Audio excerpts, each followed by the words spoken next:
there's a requirement, and I believe that's part of the declaration of condo, not the bylaws, but the declaration of condo, which has a higher threshold in terms of amending it.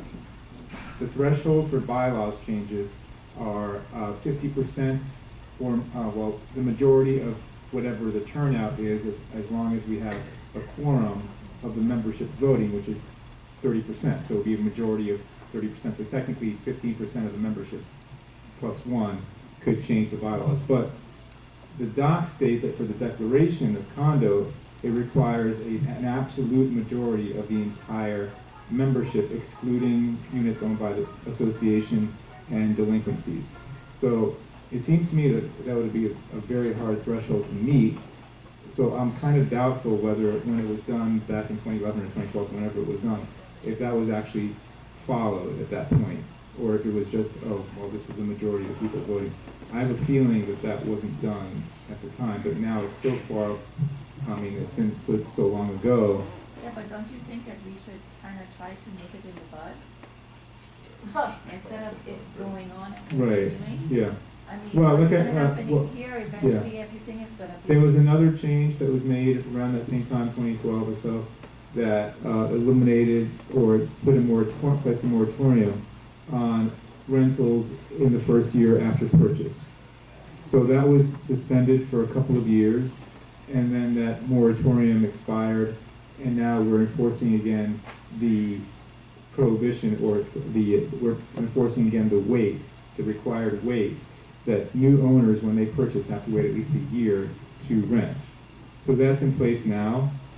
Now the question is whether we should completely ban it. We might have to talk to our attorney about that, if we can do that, based on the fact, but it would be very difficult to go back and say, okay, was that particular amendment approved properly, and kind of second guess what was already done, and it's very hard to do that. We may have to do another vote, if that's what we want to do. If we want to completely ban all rentals going forward who aren't already grandfathered in, that probably would require another vote. So that's something that we would have to discuss. Yes.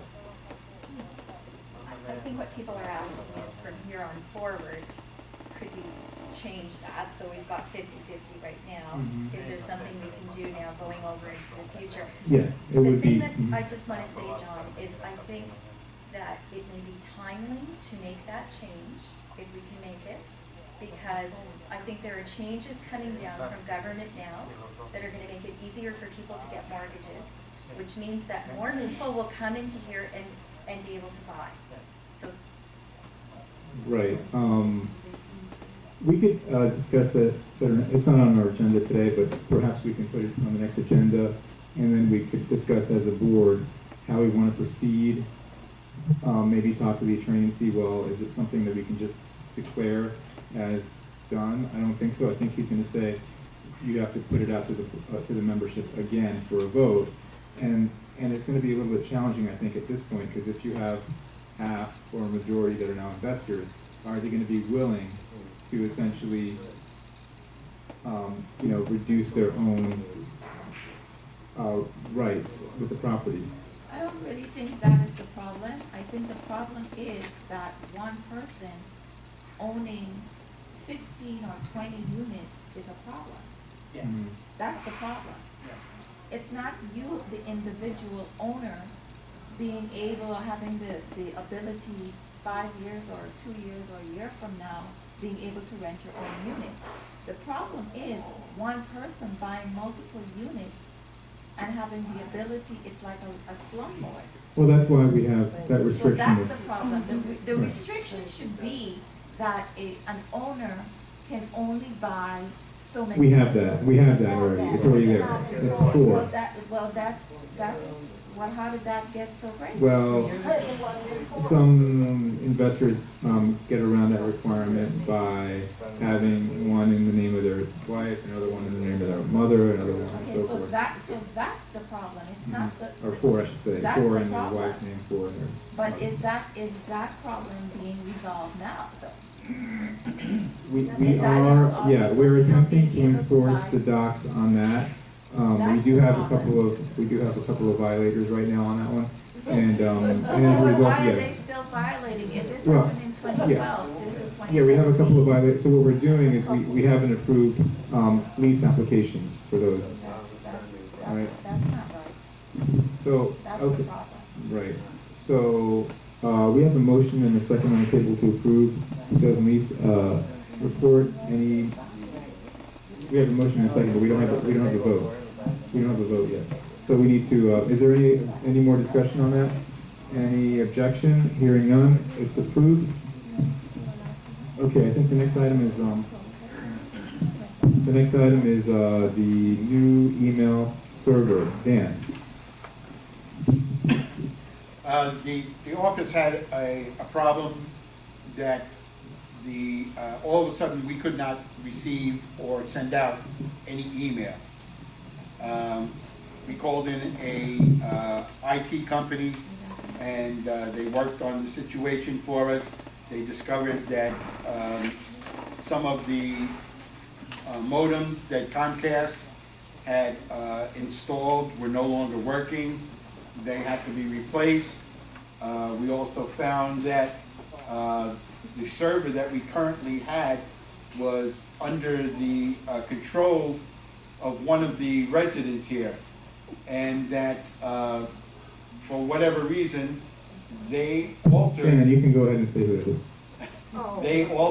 the domain name. And go ahead and say, I'm telling you, go ahead and say who that is. They have a right to know. Okay, Carlos Castro was in control of our domain, which was through GoDaddy. For whatever reason, he had gone in and altered the domain name by removing a letter. And by removing that letter, it effectively killed our email, killed anything going on inside of the office. We couldn't get onto the internet, we couldn't send emails out, we couldn't get emails in. Our computers were basically reduced down to word processors. Okay, we contacted this company, ABC Solutions. Gentleman came in, he worked through the problem. He helped us set up a new GoDaddy domain, which we are now in total control of. And we're back in business. As I guess people who have sent me emails or have tried to contact the office via email understand now that it's now coming through. I'm sure that you've noticed there have been bulletins put up that the email address is slightly changed. There is now a hyphen between the INTL and the word village. That way your email will reach the office and we will be able to address it in a timely manner.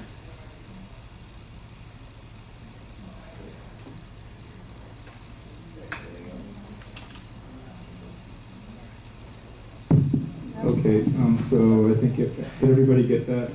I got an email from the IT person. What Dan was saying is that apparently the way that the email was disabled is Carlos Castro went into it and deleted like one of the L's from the domain name. So the domain name was changed from INTL Village to intlvillage.com. So it disabled completely the system. So if you were trying to email us for that, was it week, 10 days or so when we were About 10 days, yeah. Any email that you sent during that period, which was, what days were those? Do you recall? How long have we been backed up? We've been backed up for about a week and a half to 2 weeks. Okay, so for that. So it's basically the beginning of the month.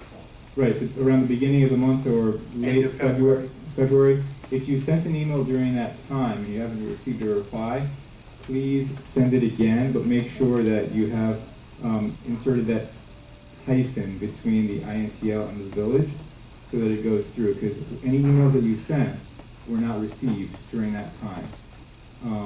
So again, it's instead of the intlvillage.com, it's intl-village.com. And now, so in order to set up the email server, we had to pay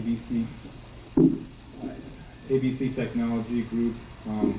I see 1, 2, 3, 4 invoices.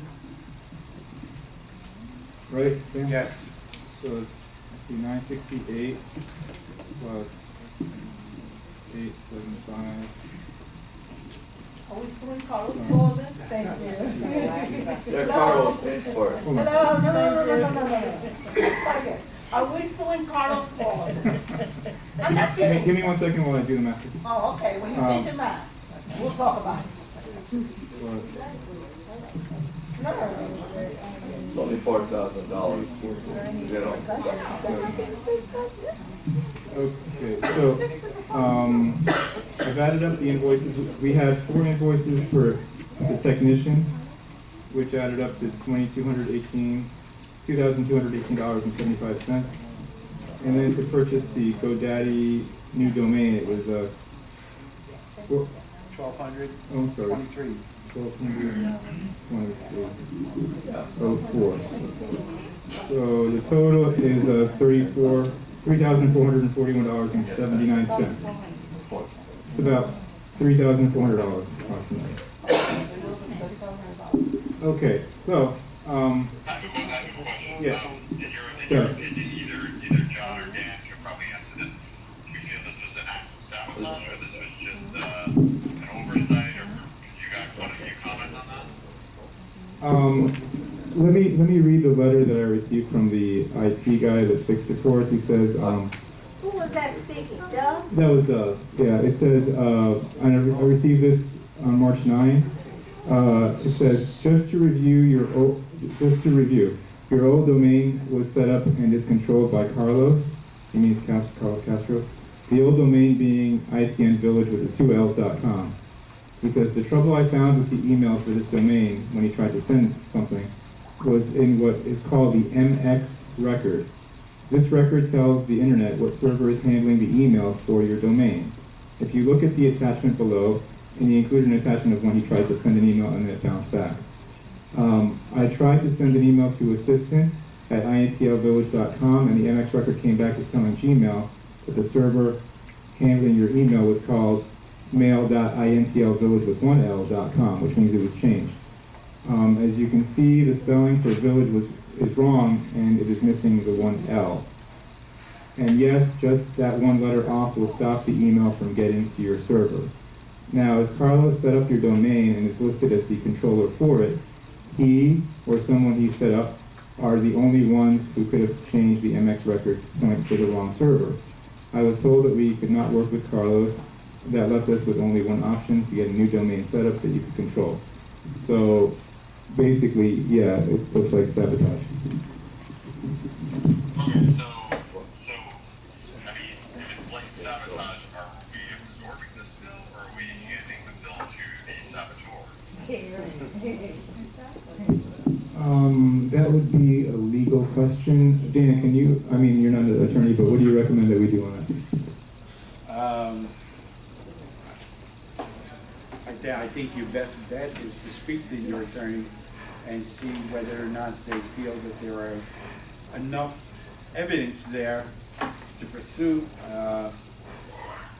either back charging him or taking him into small claims court. How much is a hitman value responsible for that? I'm sorry?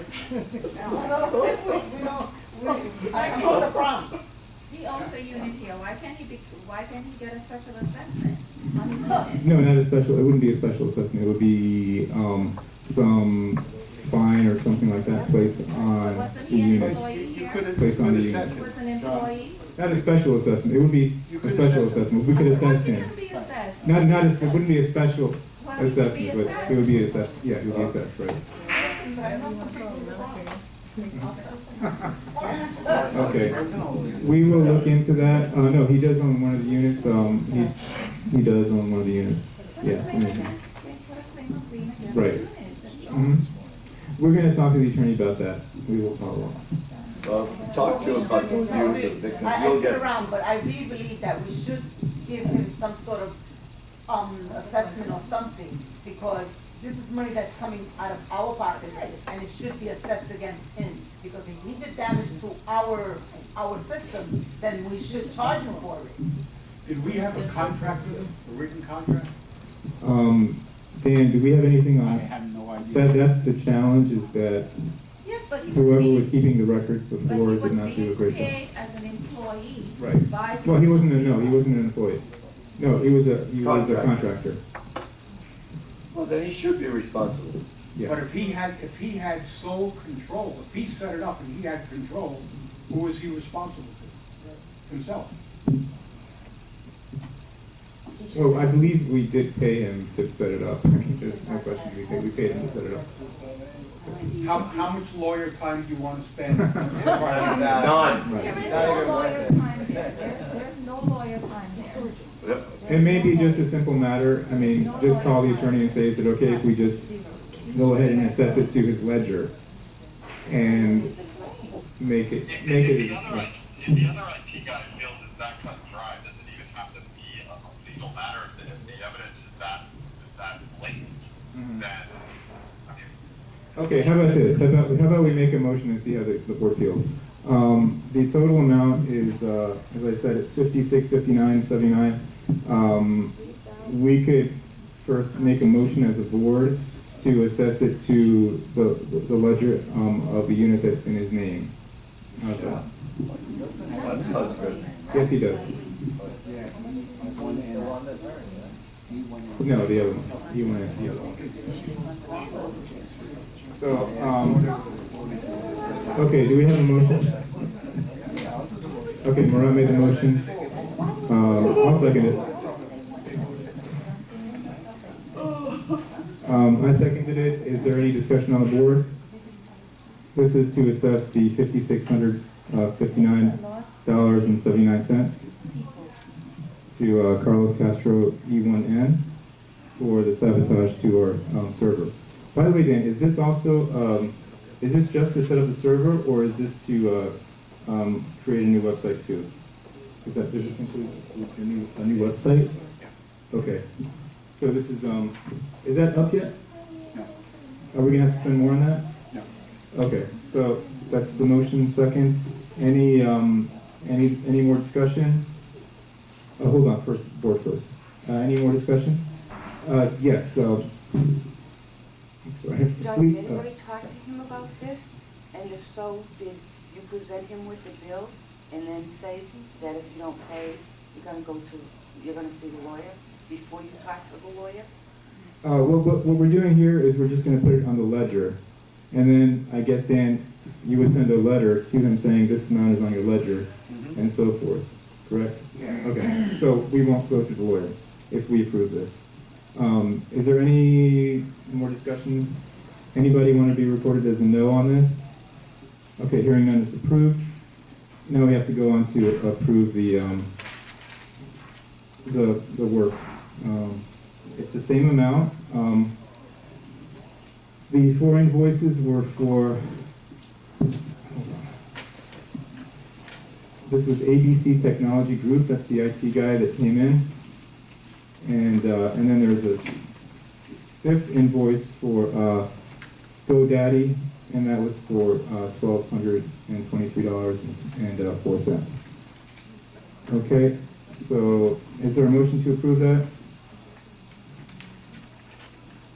Do I hear a motion? Marat made the motion. I will second. I'll second. Any discussion on the board? Anybody in the audience? No. I want to ask something also about Carlos. Didn't he screw up barcodes? Wasn't he giving them out indiscriminately? That I don't know. Barcodes for the cars? That I'm It not aware. wasn't that he wasn't giving about this indiscriminately, the problem was that he never cross-referenced them.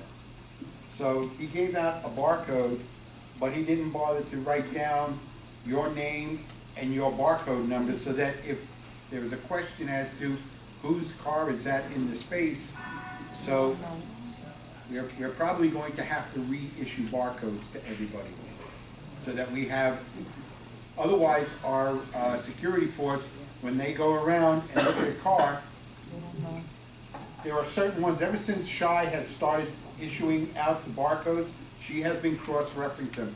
Her numbers are different than the ones that Carlos was sending out, so we know anything with these numbers will not have to be changed but the ones preceding that, Starting those with ones, a 6, I think. yeah, the ones with the 6 will have to be changed. Okay, so we have a motion and a second to approve the purchase of the work for the email server and the web domain. Anybody, I mean, we have a motion and a second, so anybody want to be recorded no? Hearing none, it's approved. The next item is, what is the next item? The carpet. Okay, next item is the Zurich carpet, Dan? Yeah, as you know, back in, I believe it was in January or so, the board had approved to have a new carpet installed in the Zurich. They had approved an expenditure of up to $30,000. I had contacted, the carpet that they had picked was the same carpet as it's installed in Yorkshire. So I contacted the company that had installed the carpet in Yorkshire. They wanted $36,986.20 to do the installation. Being that the board had only approved $30,000, that was basically $7,000 over budget. I contacted the manufacturer of the carpet and asked if there were any other distributors of his product. He said, yeah, that they deal with this company, Broward Discount Carpet.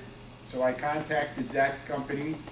They came out, they did the measurements and all, and sent me a estimate for the job of $24,156. About $13,000 less, yes. So I presented that to the board. For them to, the problem is that this is not a ready carpet. It takes about 4 to 5 weeks for them to produce the carpet. They're asking for a $14,156 deposit for them to produce the carpet. In that time period, hopefully we will be able to paint all of the walls in Zurich, because you certainly don't want to put new carpet down and then go paint. That would leave a balance of $10,000 once the carpet is installed. Okay, so, Can I just ask you a question? I've been in that business. That retailer that's selling you that carpet, that discount retailer, he doesn't make that carpet, and the supplier that makes it doesn't ask him for 1 nickel if you order that carpet. He's going to be storing it for us. He's going to go Well, you ahead. said it's gotta be ordered for. Yes, once it's ordered, and he'll store it for us until we're ready to have it installed. So in other words, he's kind of taking, we're giving him the 24,000. He's getting the carpet and holding it for us till we get the. Well, that should be his business, hold it on to it. Well, he said he'll hold on to it. but he's installing It's a it lot too, of money right? to give it to him, but maybe he's gonna leave town, how's that? $14,000 later. Right. Like, I don't understand that. You didn't receive anything except the written That contract. carpet is kind of, Why would you give him $14,000? it's not 14, it's in a Yeah, he 24? could be gone to 14 to Oh, hold oh, up. okay. As a deposit. I wouldn't give them. No way. It says carpet will take 4 to 5 weeks for production, what does that mean? Yes, as I said, the company that produces the carpet is not a ready. Everybody, please. Hello? Everybody, hold on. Thank you.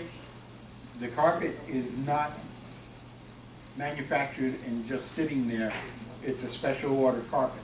Okay. So that's why it takes 4 to 5 weeks to have it made, Yeah. which would be the time that we would then go and paint But the he's not walls any money. in the halls. And this is in consultation with the building committee, correct? With the building committee? The committee that picked, yeah, they were the ones that No, went I'm out. talking about the, whatever other things you're doing in the building. The only other thing that you're doing in this particular building will be painting. That's Okay. that. All right. That's all we And get. that would be our maintenance group. And the same Broward Discount Carpet is the installer, correct? Yes, Okay. And then it's Heidelberg. and then they take away the old carpet. I'd like to ask Dan a question, please. Sure. Yeah, the Heidelberg also chose the Yorkshire carpeting, but in the lighted blue. Can both orders be given at the same time? Only if the board approves Oh, the okay. purchase. They've only approved for Heidelberg, the only thing that was approved at the other meeting was the tile. They didn't go into the carpeting. So if they approve the carpeting, then I will speak to him about getting the price for that also and bring it to the board. Okay, over there? Jill. Jill. I'm just so confused at why the Zurich is getting all this new carpet when they've already had the flooring put in. The Heidelberg, if they're starting the tile there, why wouldn't they do one building and get it done? Or do the tile work for everybody? Like, when's the Nottingham getting done? Like, we're not even set up. Are you in the Nottingham? Yes. Okay, right. We have to do one at a time, pretty much because we have a certain budget, and the way the budget works is the money that's allocated for the year for renovations is spread out over the year. So we don't want to be over budget for any particular month. And if we try to do everything in the beginning of the year like was done a couple years ago, then we're going to be over budget. And then we found out that we were, going too fast because some of the other items on the budget ended up being more than we expected. So we want to avoid that by going methodically and deliberately and doing it the right way this time so we don't go over the budget for any particular month. So it'll be done one by one. We had the tile available for the Heidelberg, that's why we went ahead and did that now, but then, but for now, we're just gonna focus on finishing the Zurich. And I believe the reason the Zurich is first because their carpet was in worse shape. If you look at the carpet, there's a lot of, I believe, like bleach stains and stuff like that on that particular carpet. But we are. Who determines which one is in the worst shape? I believe that They're all was this George? I mean, I don't know. George, was it? Well, if you're in that building, Yeah. you would think that. How did we But I don't know determine what building I'm in. the order? How did we determine the order? The question from the Zurich was the tile ready. We put the tile ready 2 years ago. Right. What year? And last year we need to put the carpet. That's Okay, what we yeah. decided with the Zurich. So it was begun and it wasn't completed, so that's why. But anyway, yeah, the plan is obviously to get to all of them. But wasn't that Really? work that was done, that tiling, wasn't that done because one of the owners made a donation to get that done? Yes, Jerry Yes. did make a donation on Yeah. that. Okay. So, anyway, that'll be next meeting, I guess, or, okay. The Zurich carpet, we need a motion and a second. Do we have a motion to approve it's $24,156 from Broward Discount Carpet? $14,156 deposit, and then $10,000 upon completion. So, do we have a motion?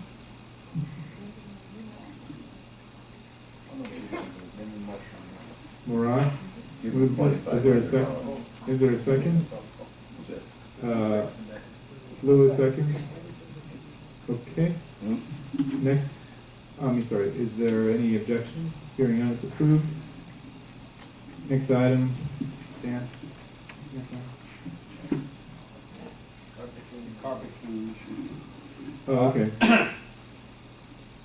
As the lady said, there are a lot of carpets that need to be cleaned. The machine that